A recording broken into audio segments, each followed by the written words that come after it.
Bueno, acá traemos un ejemplo simplificado de cómo sería el cálculo de los anticipos y la consolidación de la declaración. Entonces tenemos que el primer anticipo, como les comentaba, depende de los ingresos de cada bimestre. Entonces, si está entre estos de 20 millones, aplicará una tasa y este será el valor anticipo. En el siguiente bimestre puede ser más alto, la tasa va a subir, pero al final se consolidará cuánto dio total de anticipos. El ingreso total del año fueron 830 millones. Lo que vamos que al impuesto unificado vamos a liquidarlo y estos 830 millones en la siguiente tabla hace parte de la tarifa del 7%, liquidando un impuesto de 58 millones 100, lo que nos lleva a una liquidación de que nos va a dar un saldo a favor, porque los ingresos por bimestre, de la variación de cada bimestre, a tributar por una, o voy a tributar, no, voy a dar un anticipo por una tarifa más alta, que al final en la tarifa consolidada puede ser menor. Entonces, en este caso nos da un saldo a favor de los anticipos menos el impuesto. Este saldo a favor tenía muchas dudas y las han aclarado que puede ser compensable de forma automática con el recibo del anticipo del siguiente bimestre, pues después del año, o puede ser compensada o arrastrada en la declaración anual consolidada. Entonces, esta es una de los casos, de los puntos a favor de que este no se tiene que esperar hasta la declaración anual para ser arrastrado, sino que este saldo a favor, si en el primer bimestre del año siguiente me dio un anticipo de 4 millones, pues voy a poder arrastrar este y pues no tengo que pagar anticipo, sino voy a ir arrastrando el saldo a favor. Esa es una de las ventajas de esto. Una de las ventajas es que no permite descontar costos y deducciones, como comentaba don Gustavo, se tributa sobre los ingresos brutos. Acá vamos a mirar un ejemplo. Hicimos una comparación entre un caso de persona jurídica en el régimen ordinario y el régimen simple. Entonces acá tenemos el caso, los ingresos brutos fiscales, pues se determinan igual tanto al régimen ordinario como al régimen simple. Son ingresos netos de 445 millones.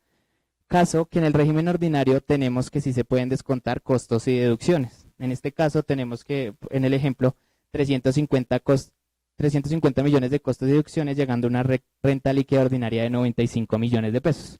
En el régimen simple, la renta líquida ordinaria será 445 millones. En este caso, que es de consultoría, de las actividades materiales, donde prima el factor material sobre el intelectual. Acá la tarifa de renta, como sabemos, es el 33% sobre esta renta líquida ordinaria. Y la tarifa en la tabla, según estos ingresos, está en el 2.20%, lo cual el impuesto sería de 9 millones sobre los 445 millones. En este caso, como vemos, es un poco más beneficioso el régimen simple porque el impuesto a cargo es de 9.790.000. Caso contrario, que si tributo el 33 sobre esta renta líquida ordinaria de 95 millones, sería de 31 millones de pesos.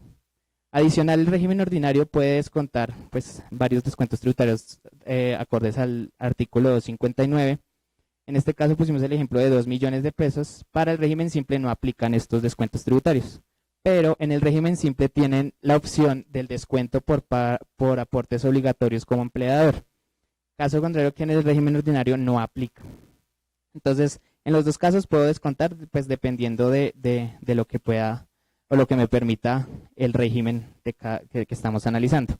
Adicional, en este régimen podrá descontar ya para el impuesto pagado unas retenciones en la fuente. En este caso es el 18 millones de pesos, asumiendo que son actividades de servicios, es 18, el 4% de estos ingresos brutos, 18%.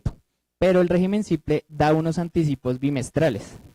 Entonces los anticipos bimestrales, según tomamos el ejemplo de estos 450 millones dividido en 6 bimestres, están en la misma tarifa.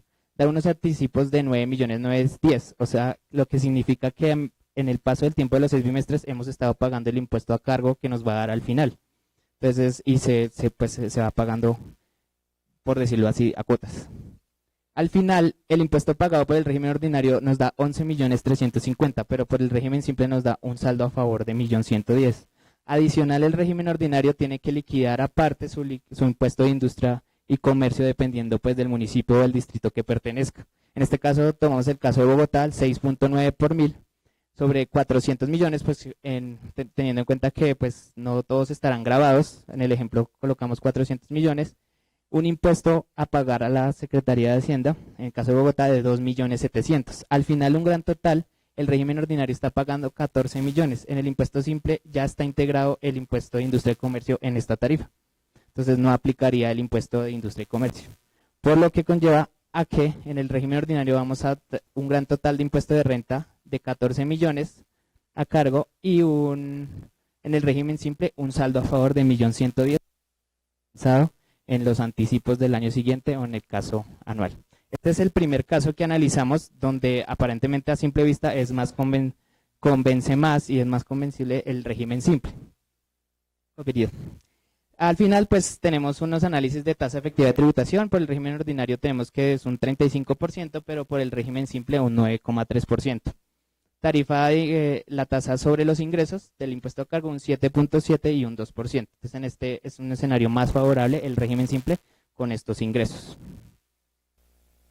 Este es el caso del segundo grupo, que es donde prima el material. El IVA solo está integrado para el primer grupo, que son peluquerías, micromercados y demás. Y para el segundo tiene que presentar su declaración aparte normal de IVA. En este no hace parte integral el impuesto de las ventas. Entonces este solo es industria y comercio. Solamente haría su declaración aparte de impuesto a las ventas. Sí, ahí en cuanto a la declaración de IVA, la diferencia radica en el periodo de presentación. Aquí en el régimen ordinario tengo que seguir evaluando qué periodo me aplica, dependiendo de mis ingresos, mientras que en el régimen simple será una declaración simple anual de IVA. Y en efecto pues tendré que hacer las consideraciones de los descontables. Caso diferente a los del grupo 1, en donde su impuesto de IVA estará consolidado en la declaración del régimen simple y no podré aprovechar ninguno de los descontables.